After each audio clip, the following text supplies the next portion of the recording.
ॐ पुराणानाम् आलयं करुणालयं नमामि भगवत्पादं शङ्करं लोकशङ्करं शङ्करं शङ्कराचार्यं केशवं बादरायणं सूत्रभाष्यकृतौ वन्दे भगवन्तौ पुनः पुनः सदाशिवसमारम्भां शङ्कराचार्यमध्यमाम् अस्मदाचार्यपर्यन्तां वन्दे गुरुपरम्पराम् ईश्वरो गुरुरात्मेति मूर्तिभेदविभागिने व्योमवद्व्याप्तदेहाय दक्षिणामूर्तये नमः। गुकारो अन्धकारो वै ऋकारस्तन्निवर्तकः अन्धकारनिरोधित्वात् गुरुरित्यभिधीयते। ॐ सहनाववतु सहनौ भुनक्तु सह वीर्यं करवावहै तेजस्विनावधीतमस्तु मा विद्विषावहै। ॐ शान्ति शान्ति शान्तिः। ॐ भद्रं कर्णेभिः शृणुयाम देवाः भद्रं पश्येमाक्षभिर्यजत्राः स्थिरैरङ्गैः सुष्ठुवांसस्तनूभिः विषेम देवहितं यतायुः। स्वस्ति न इन्द्रो वृद्धश्रवाः स्वस्ति नः पूषा विश्ववेदाः स्वस्ति नस्तार्क्ष्यो अरिष्टनेमिः स्वस्ति नो बृहस्पतिर्दधातु। ॐ शान्ति शान्ति शान्तिः।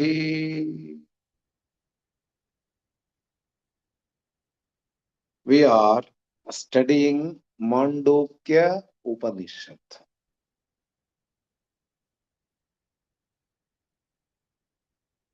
Upanishad itself is called Vedanta,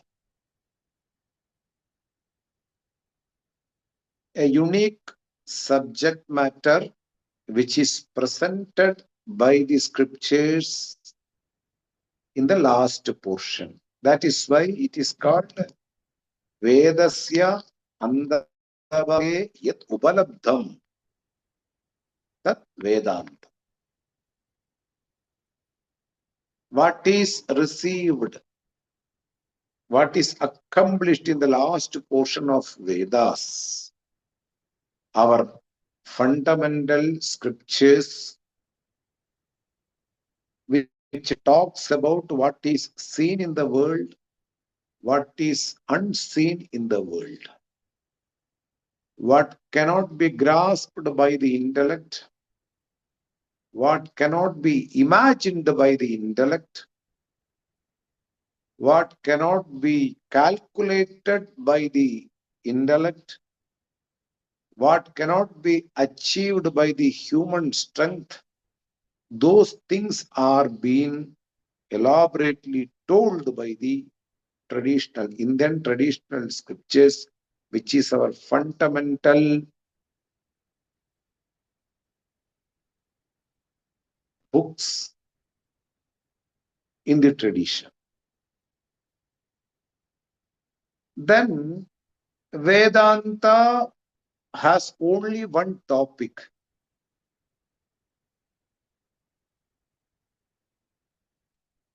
What is there as an individual?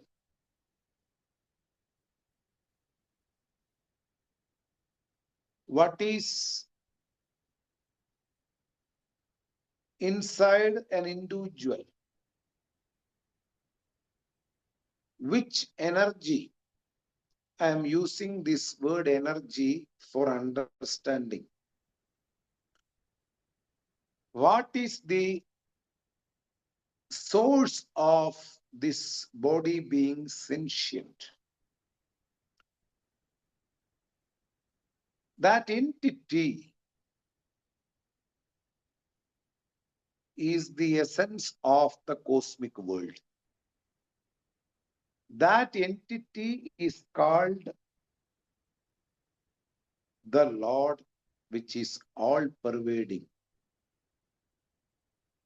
Whether you assume some other worlds which is not seen by the human eyes, like heaven, etc., even there it is pervading.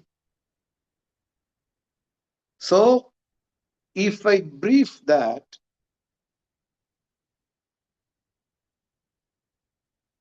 the essence of the individual and the essence of the universe and the essence of the Lord are one and the same. Like the essence of the dewdrop, the essence of the ocean, the essence of the stream is just one thing. It is water. Similarly, this is the topic of an Upanishad or the topic of Vedanta. Different names are there for Upanishads because where it is obtaining, in which Veda it obtains, in which Veda it contains. According to that, different names are there for the Upanishad. Ishavasya Upanishad from Shukla Yajurveda.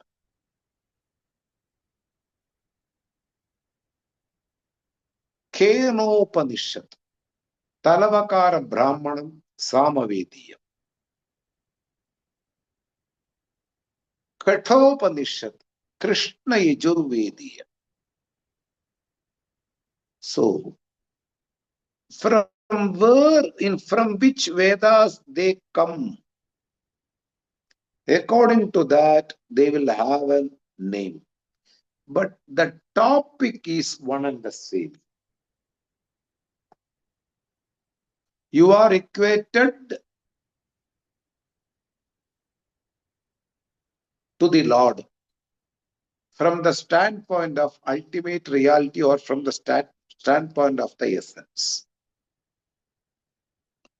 This is the subject matter.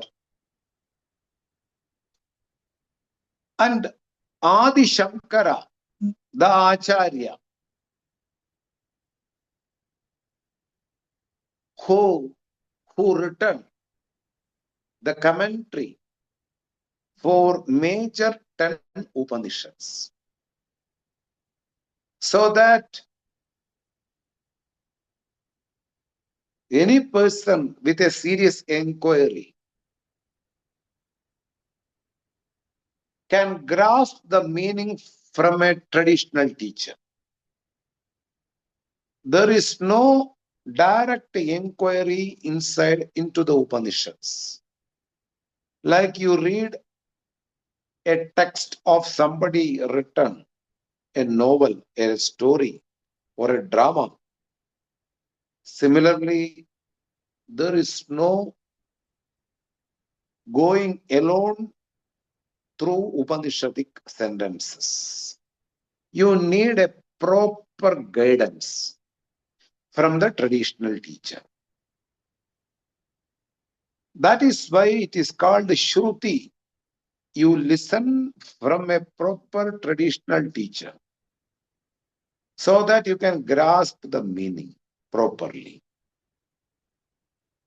And we are studying one of the major Upanishad, Māṇḍūkya Upaniṣad. This Upanishad is analyzing the letter Om. What is meant by Om? From which entity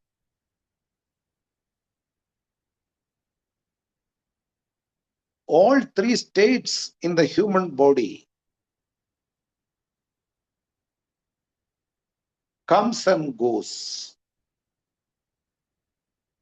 Who is the witness of these three states? Through analysis in a meticulous way, the truth is brought out.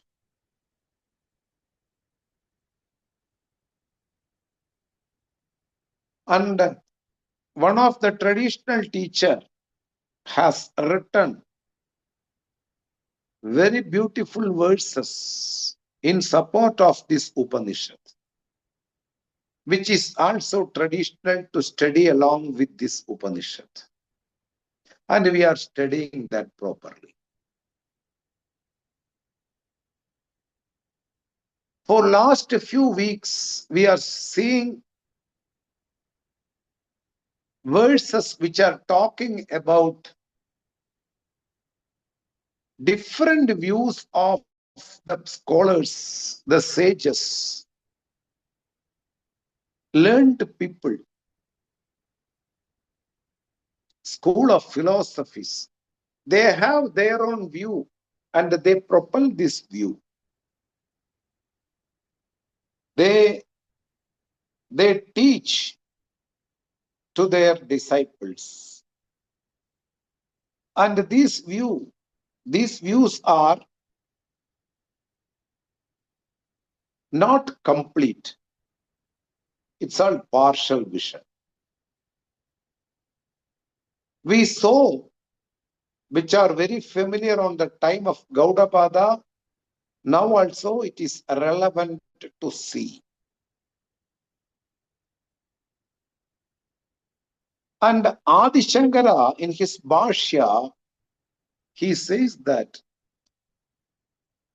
some major views are being quoted by the Gaudapada Acharya. There are a lot of views of people regarding the reality or the truth, which are not quoted, not being enumerated by the Gaudapada Acharya.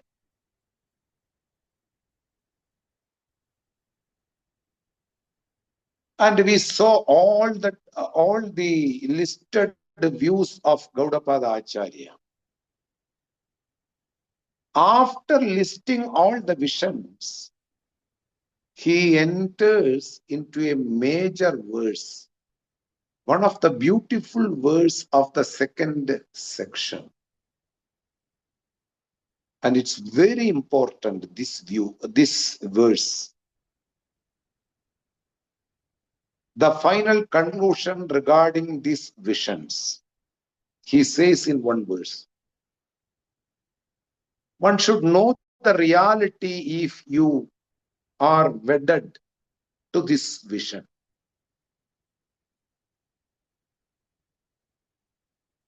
What will happen? Whether they will get astray or not, whether there will be any protection from the entity what they are devoted. All these answers are being given through this vision, through this verse.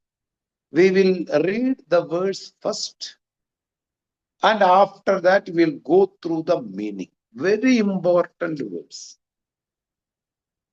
Verse number 29. Yam bhavam darshayet yasya tam bhavam satu pashyati tam cha avadisa bhutva tam cha avadisa bhutva sau tadgraha samupaititam. I will read once more. Yam bhavam darshayet yasya tam bhavam satu pashyati tam cha vadisa bhutva sau tadgrahasam upaititam.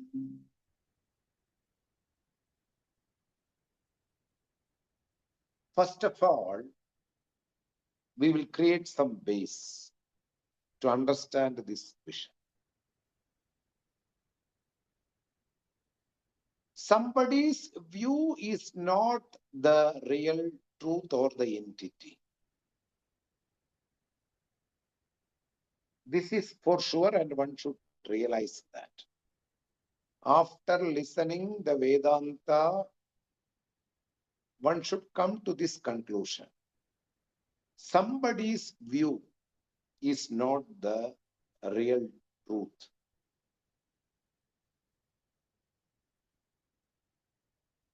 Different religions promote their own view towards the Lord.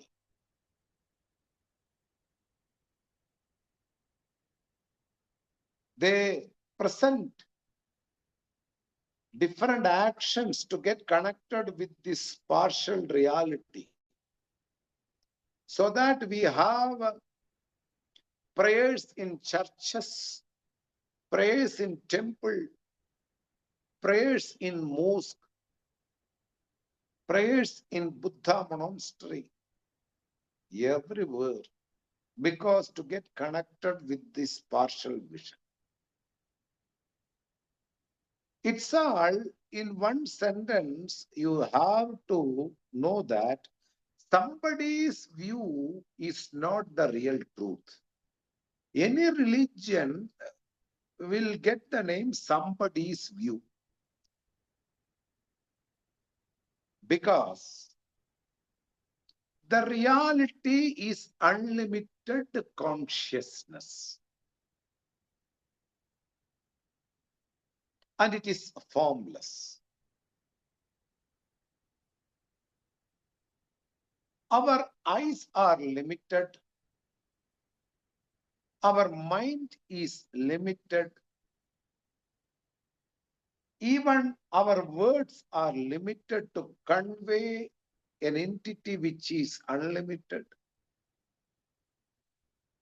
How can we perceive or grasp an unlimited entity which is formless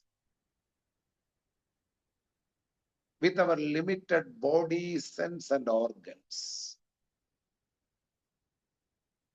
First of all, we have to admit this. So anybody's vision towards the entity is only partial. Any religion in the world, whether it is Hinduism, whether it is Islam, whether it is Christian, whether it is Buddhism, any religion which promote their ideas as their ultimate reality is somebody's view. That's all. Your view is according to where you are standing. Perspective standpoint. From your standpoint, you will see something which is partial. Like when you go to the mountain, you see one side of the mountain, lot of cities. If you look into the right side, you will see your path which you climbed from the forest.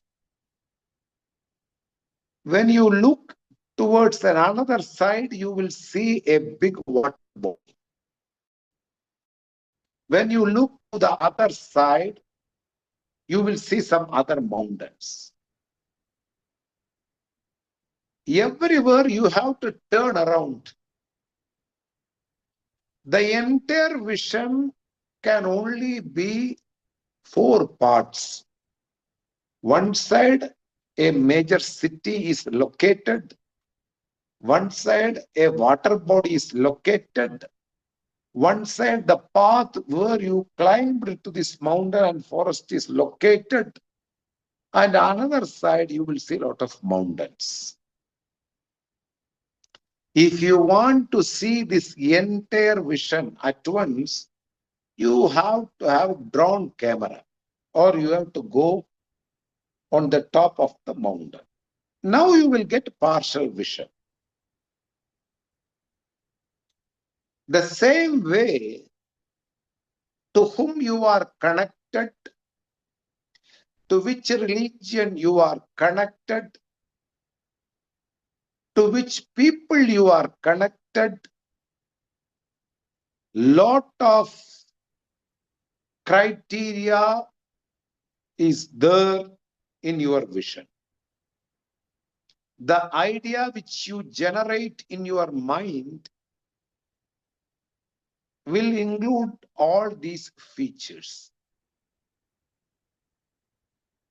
If you are connected to a particular religion, there is a religious book, and that religious book will give some ideas, and that ideas you will carry to your entire life. It is a view, that's all, a partial vision. Suppose you are not connected with anybody, you are a non-believer of God. Suppose you are a tribal community, for example, you believe in fire and water as your Lord. Nothing wrong. Because you are connected with the forest, water and fire. Nothing wrong on that. But these are all partial visions. And it is somebody's view towards the reality. It's not the entity or the Purushartha. Purushartha means human goal. And we are not interested to argue with them. We are not interested to have a discussion which can be a disagreement towards them, to their belief. We are not interested on that. Instead of criticizing those visions, instead of condemning those visions, we are emphasizing the correction of these visions. This is what Gaudapada also done. He never criticized all these visions when he listed all these things. He is not interested also to correct somebody through their way by arguing or like that. But he emphasized a proper way of understanding the reality and correct your vision. That's all. So, here in this verse, he said the reality behind the devotion towards the partial visions. Yam bhavam darshayet yasya.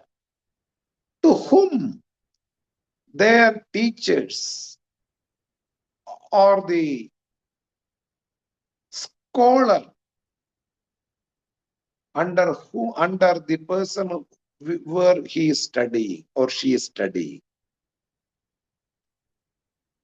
Yam bhavam, in which form they directed the disciple as their ultimate reality. Yam bhavam, by the acharya, by the teacher, by the sage, which form is introduced for them as the ultimate reality. And the disciple believes on that. Nothing wrong. Gaudapada Acharya says in this verse. And he believes this is the ultimate reality. Because he believes in the teacher who is guiding him. And this guidance is important for him. And he believes this is the ultimate reality. Tam bhavam satu pashyati. What is being introduced by the people, by the scholars, by the traditional teachers for that disciple. Suppose you are born in Mecca or Medina, your ultimate reality is that Medina, Mecca. As a pure Muslim, nothing wrong on that. Suppose you are born in Jerusalem, Your Lord is Jesus Christ. Nothing wrong on that. That is what Gaudapada says this verse. What is being directed by the society where we are born? What is the belief carrying by the community where we are born? That belief will be carried forward to me or towards you. And we believe that reality is the truth. And Gaudapada Acharya says that instead of criticizing that partial vision, he can see that is the reality for him. That partial vision he will accept inside his mind and he will see as his goal. It's okay. Tam bhavam satu pashyadi. Up to this, if you understand, then the beautiful line again comes. Tam cha avadi saha bhutva. It will protect the devotee. That partial vision in which Lord you believe, that Lord will protect you.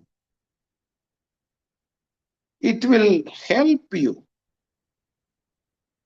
It will secure you. Avadhi.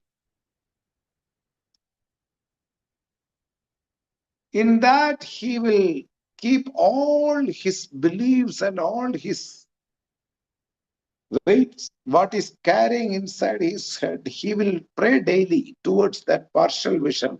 That partial vision will protect that person.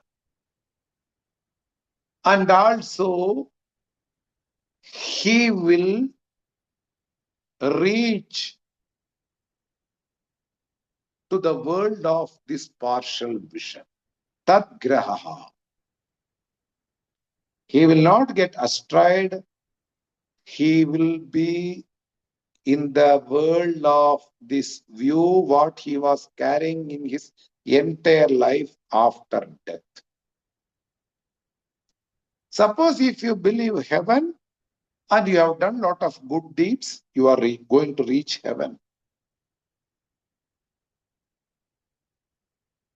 If you believe some another world and you have some partial vision understanding from the teacher where you studied, that will be your goal and you will reach there. Nothing wrong on that.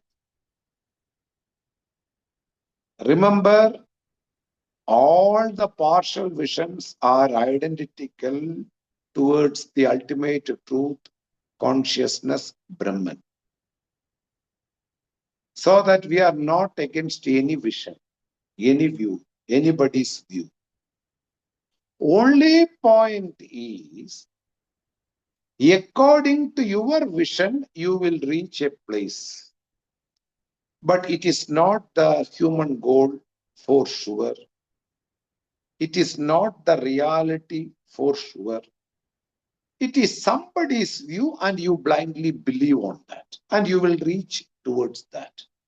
And it will protect you also. It's not that it will, because it is a partial vision, it will not help the person. No.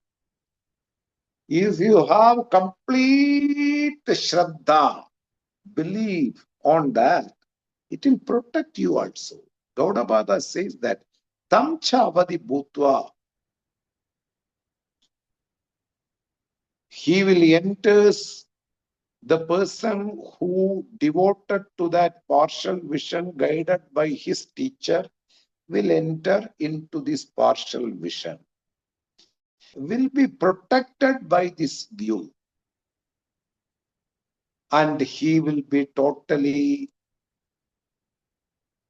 united with this view, what he has devoted, what he got from his teacher. This is the meaning of this beautiful verse. We are not against anybody's view. That is why India accommodated all kinds of religion. These type of verses are echoing our culture. We believe in universal exception,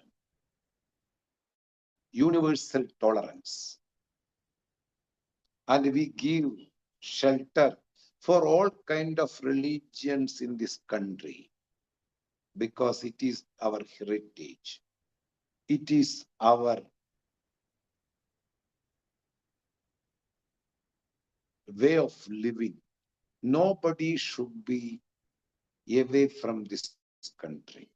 Due to that, we have a lot of problems. Still, we believe somebody's way of prayers. We are not against it. Any religion is not away from the universal truth. You can devote, you can pray in your own way. You can live in your own way, which is not a nuisance for others. So, I will give once more the meaning and I want to go through the Bhashya. What commentator written for this verse. This is the meaning. What view the teacher shown for the disciple,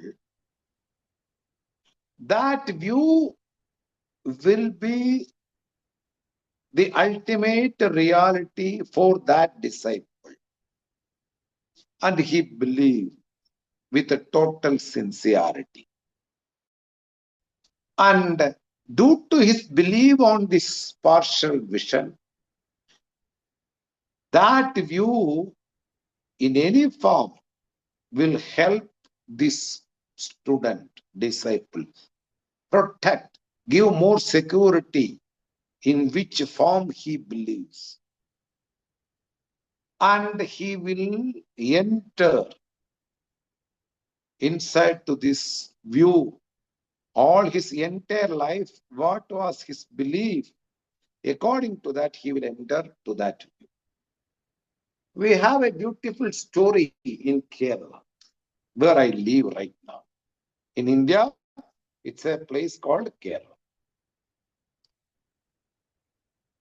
There was a teacher who is well versed in Upanishads and Vedanta. And there is a person who assists him, but he is uneducated. He is illiterate. He don't know even how to read a book. But he is totally devoted, this guy. So wherever he go, this guy will be carrying his mat. This guy will be carrying his water jug. This guy will be carrying on that days, there is no torch to come at night. So a bunch of grass, and he will light the grass, and slowly we will come through the paddy fields where the roads were not built. So all these things he will carry. It's a beautiful servant. Very sincere to this guy. So he will also listen all the talks. One day it is midnight already. The talk finished in a stage almost 10:30. And they given him the money, dakshina, and some garland and some clothes, etc., etc. And he received and he tied everything and given to the servant to carry in his head and go. And everything is there, and servant is walking behind, and he is also walking. This guy is walking in the night. Though the servant has a curiosity, because he listens in every stage.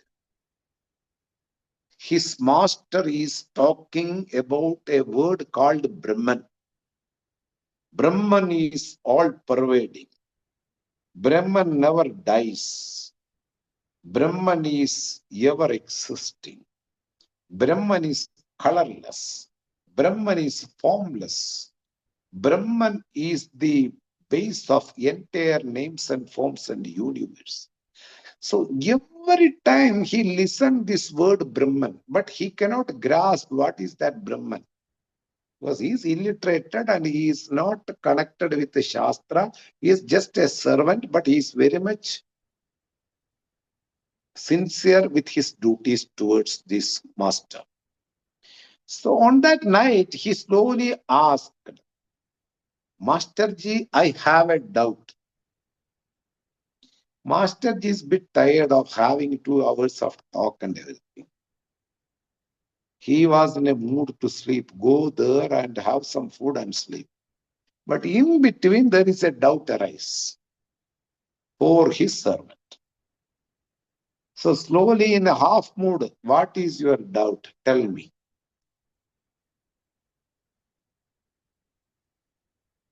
In the stages, you are glorifying the word Brahman. Brahman. Brahman. Is it possible for me to see this guy Brahman? Very interesting question. For the master, it is a silly question. So he just scratched the head. In this night, he asked some silly questions and I am getting annoyed. I just want to lay down. He told, yes, you can see the Brahman. Don't worry, I'm going to show you. Then he became very, very much, I am going to see this Brahman. And he is going to show for me. I came from a very poor family and I am a servant for him. I didn't study like him. Still, I can see Brahman, something very good. After a few minutes of walk,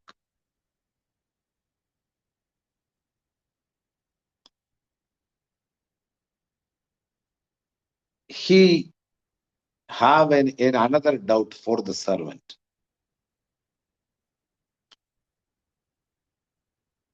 He slowly asked, Guruji, I have another doubt. Again, the master is bit getting annoyed, What is your doubt again, please? In what form this Brahman will be when I go and meet him? Guruji get some, disturbance, He told, in any form you can see Brahman, no problem. Any form. He just want to say, close the topic, He just want to walk and reach the home. Then after 2 minutes, from the servant's mind, another question arises and told, can I see this Brahman in the form of a white buffalo?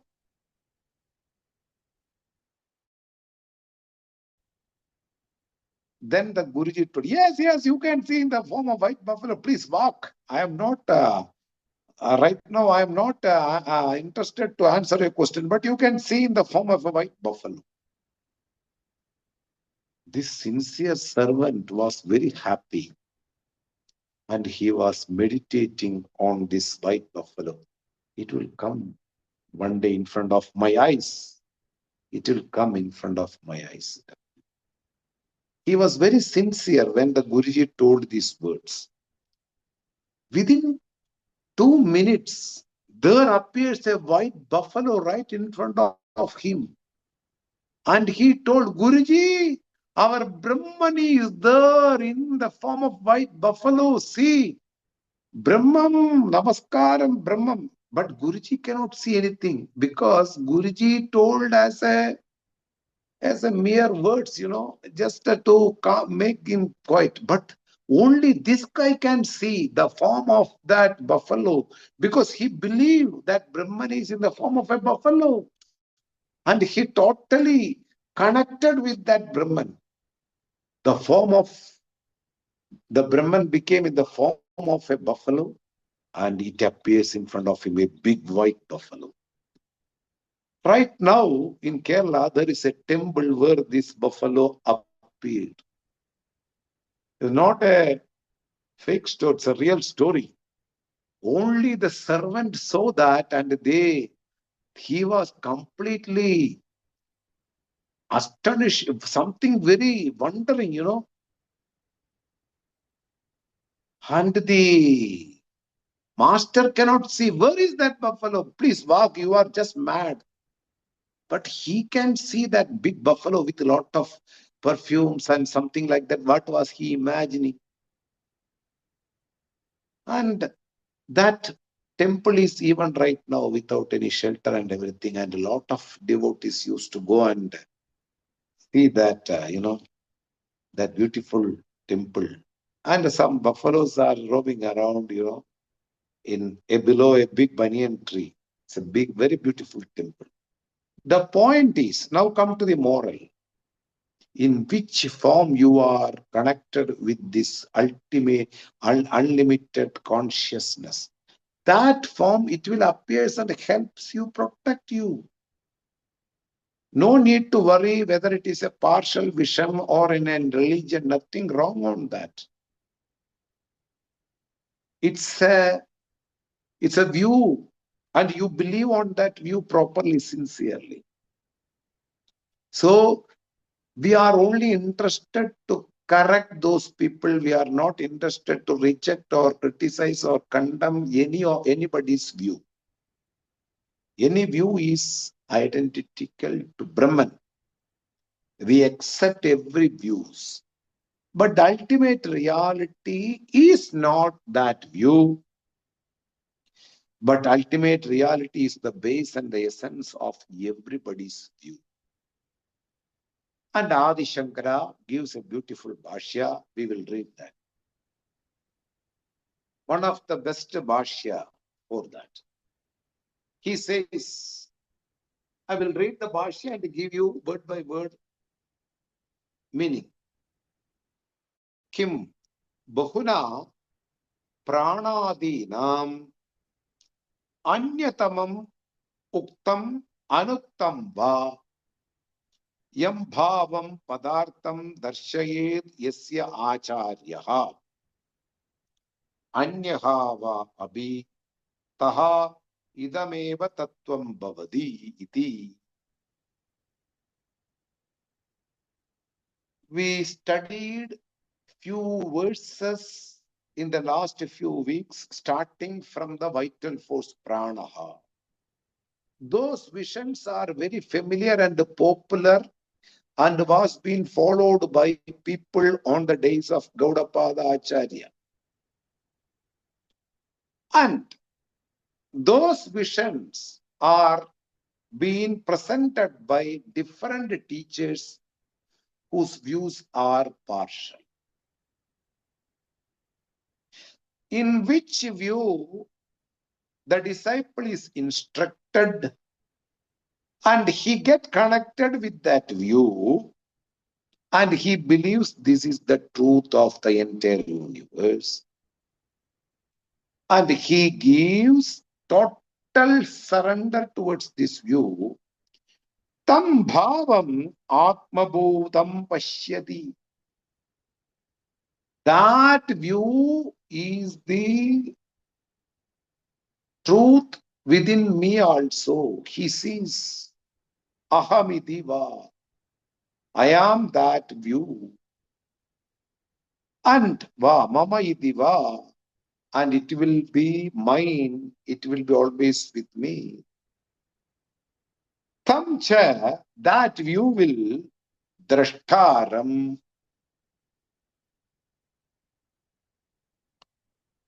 the seer of this partial vision or the disciple of the partial vision get protected. Bhavaha avati. Yaha darshitaha bhavaha.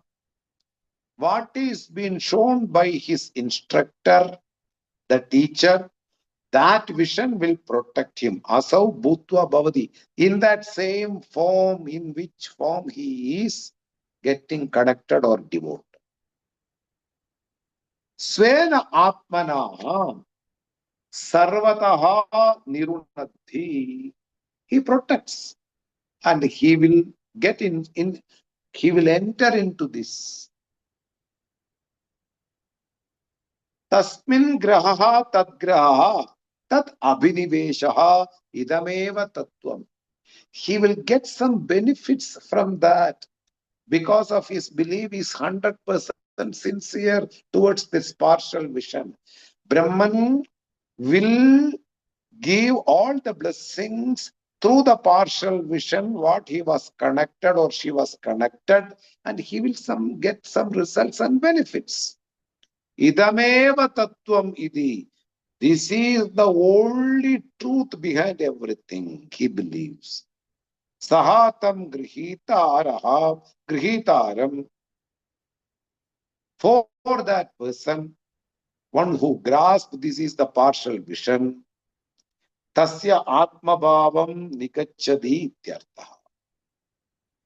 He will go or he will become united or he will enter or he will become one with this partial view. This is the Bhashyam or commentary of Adi Shankara regarding this beautiful verse. May one know that one of the greatest verse presented by Gaudapada Acharya. And now we will enter into the next verse.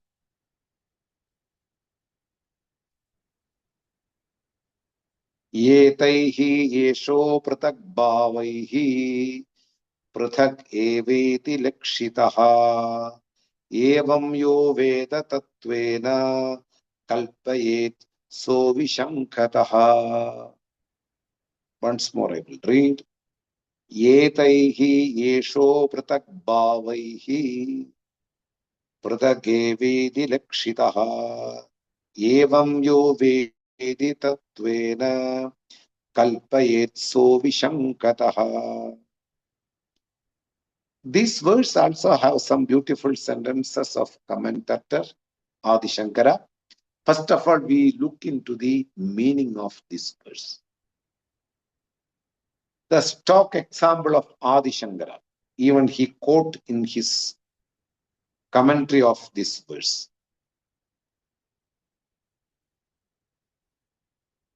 Rajya sarpavad atmani kalpitam. It says like that. I will start from that. When we assume different imaginations on one single rope, one single rope will become different imaginations for different people.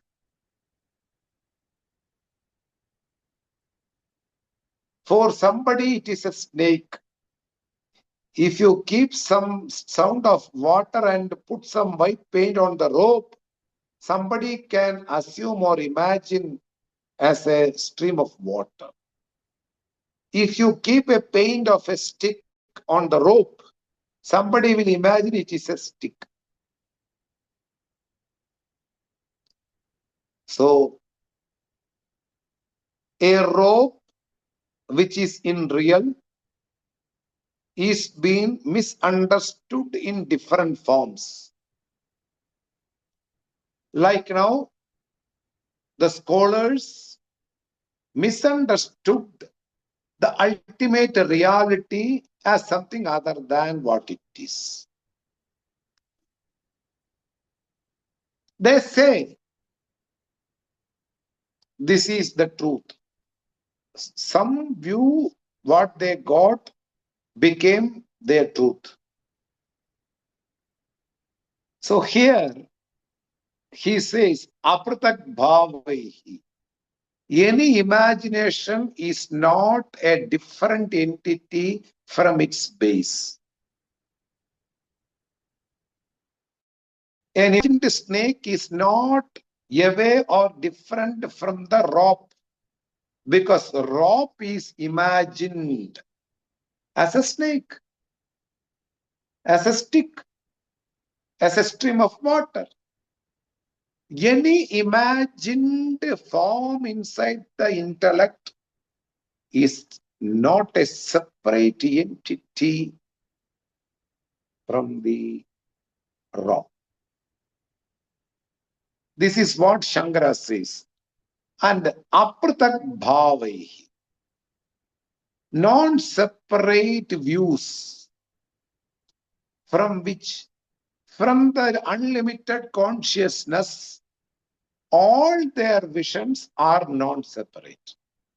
Because this is the only one entity which is the base of the entire universe. And you got some name and form right in front of you. And you believe that this is the reality. Like the person imagines the snake is there in front of me because of not knowing the rock, because of not knowing the unlimited consciousness. A person imagines this form is the ultimate reality. Nothing wrong on that. That is why apratak bhavaihi, those visions, those partial views which are non-separate from the truth are being misunderstood by the viewers, by the sages, by the religions, by the great scholars. Prathak eva iti lakshitaha. They believe that this is the ultimate view, ultimate reality behind the creation. A mistake. Nothing wrong on that, because it's identical. It is non-separate from the reality, any view of them. And evam vyo veda tattvena, by the instruction of the proper teacher, by the teaching of the traditional teacher, and he knows tattvena, by reasoning, by applying the logic and a lot of thinking. Because in the tradition, there is no soloing the words. Like in some religious places, they say that don't question, believe it and accept it. There is no such way of teaching or such way of understanding in our tradition. If you believe it is right, you believe it. If not, you can ask the teacher how it is possible. They will give the proper way to understand that. And after that, if you don't comfort, if you are not comfort to study, it's okay, leave. Nothing wrong on that. Do you understand what I want to say? In the tradition, there is no compulsion of believing any words.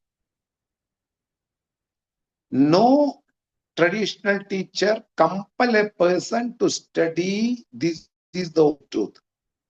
The presentation of the reality in a beautiful way, accommodating all kinds of issues of the disciple who is right in front of the teacher, and making them to realize the reality will open the mind of the disciple and he accept it. There is no compulsion. There is no demand. You have to be in the class. You have to study and you have to be like this. No. You are free to do what you want to do. You are free to believe what you want to believe. That is why Vedanta is not meant for everybody.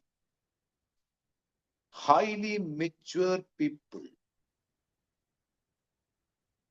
those who are ready to know the ultimate reality with an ultimate unique mind, for them only Vedanta. We are not ordinary. We cannot deal with ordinary people after studying Vedanta. Their opinions, their view, we will not try to change them, but they are adamant for us to change to their view. Something very big issue. That is why. So here, I will finish the meaning and we will look into the Bhashya in the next class.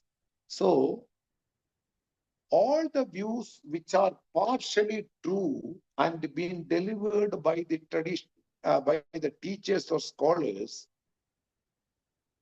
and which are non-separate from the ultimate reality, is being taken as the reality, and it is separate from the real Brahman for them. One who realizes like this, in this manner, that the traditional teacher helped the person to see the entire vision by reasoning. Helping the person to see all these things are kalpana, imaginations. And he will, without any doubt, he get the vision of ultimate reality. Because he came with a partial vision to the traditional teacher. Traditional teacher didn't say him to give up all that vision. He accommodated the person and given the real vision. All the imaginations around the universe regarding the entity, all are just names and forms. We are talking something behind the names and forms. That is the ultimate reality. It bypasses all religions. It trespasses all the social norms. It will go beyond all kinds of beliefs. It will go beyond all kinds of formalities of religions. It just drop all kinds of religious beliefs. The one and only Brahman, being the entity behind all names and forms, that Brahman is being misunderstood by different people, and they take all this partial vision as real, and they give all these teachings. But one who knows in this entire way, all imagined forms are there, and they are having the base of Brahman, and they are non-separate from Brahman. But the people who are studying that partial vision don't know that it is non-separate from Brahman. They think that they are separate entities in the world. One who knows clearly, he will accept this this unlimited consciousness, which is himself or herself, without any doubt. We will look into this verse in the coming class with the commentary of the Adi Shankara and give more clarifications. Om Swasti Prajabhyah Paripalayandam Nyayena Margena Mahim Mahishaha Go-Brahmanebhyah Shubhamastu Nityam Loka Samastha Sukhino Bhavantu Kale Varshadu Parjanyaha Prithvi Sasya Shalini Deshoyam Choparahitaha Brahmana Santu Nirbhayaha Sarve Bhavantu Sukhinaha Sarve Santu Niramayaha Sarve Bhadrani Pashyantu Ma Kaschid Dukkha Bhag Bhavet Asatoma Sadgamaya Tamasoma Jyotirgamaya Mrityorma Amritam Gamaya ഓം പൂർണ്ണമദഃ പൂർണ്ണമിദം പൂർണ്ണാത് പൂർണ്ണമുദച്യത്തെ പൂർണ്ണസ്യ പൂർണ്ണമാദായ പൂർണ്ണമേവാവശിഷ്യത്തെ. ഓം ശാന്തി ശാന്തി ശാന്തി. ഹരി ഓം. ശ്രീ ഗുരുഭ്യോ നമഃ. ഹരി ഓം.